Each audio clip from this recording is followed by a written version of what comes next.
वादामध्ये असलेले मंत्री धनंजय मुंडे यांना आता अजित पवार यांच्या राष्ट्रवादीमध्ये प्रमोशन मिळालंय।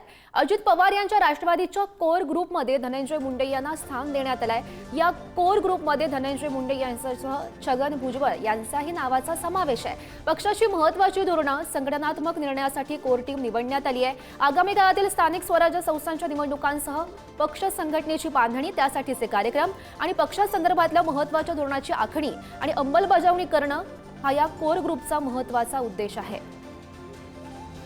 या संदर्भात अधिकची माहिती जाणून घेऊयात। आमचे प्रतिनिधी सुशांत सावंत सध्या आपल्यासोबत आहेत।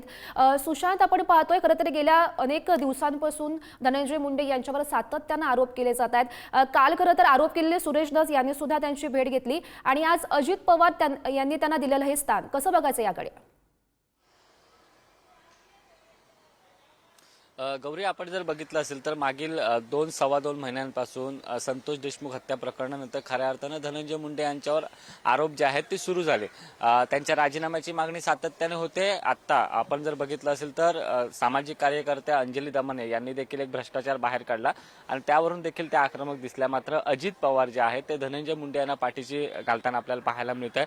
नुकतीच राष्ट्रवादी काँग्रेसची एक 7 जणांची कोर टीम जी आहे ती तैनात करण्यात आलेली आहे आणि ही कोर कमिटी जी आहे ती आगामी स्थानिक स्वराज्य संस्थांच्या निवडणुका असतील, त्यासोबत पक्षाच्या संघटनात्मक बाबींबाबत जी चर्चा आहे ती या 7 जणांच्या टीम मध्ये जी आहे ती केली जाणार। आणि या टीम मध्ये आपण जर बघितलं असेल तर धनंजय मुंडे यांचा देखील समावेश करण्यात आला। या टीम मध्ये जर पाहिलं असेल तर अजित पवार यांच्या अध्यक्षतेखाली खरं तर ही कोर कमिटीची टीम जी आहे ती तयार करण्यात आलेली आहे। यामध्ये प्रदेशाध्यक्ष आहेत सुनील तटकरे, त्यासोबत प्रफुल्ल पटेल, हसन मुश्रीफ यांची नावं आहेत आणि त्याच नावांसोबत आपण बघितलं असेल तर धनंजय मुंडे आणि छगन भुजबळ यांचं देखील नाव या कमिटीमध्ये आहे। आपण पाहिलं असेल तर एकीकडे धनंजय मुंडे यांच्यावर आरोप होत असताना त्यांना पक्षात इतकं प्रमोशन का दिलं जातं असा सवाल जो आहे तो राष्ट्रवादीमध्ये दबक्या आवाजात विचारला जातोय। आपण बघितलं असेल सातत्याने धनंजय मुंडेंच्या राजीनाम्याची मागणी होते। एकनाथ शिंदेंच्या शिवसेनेकडून सांगितलं जातं की पक्षाची महायुतीची जी आहे ती बदनामी होते धनंजय मुंडे यांच्यामुळे,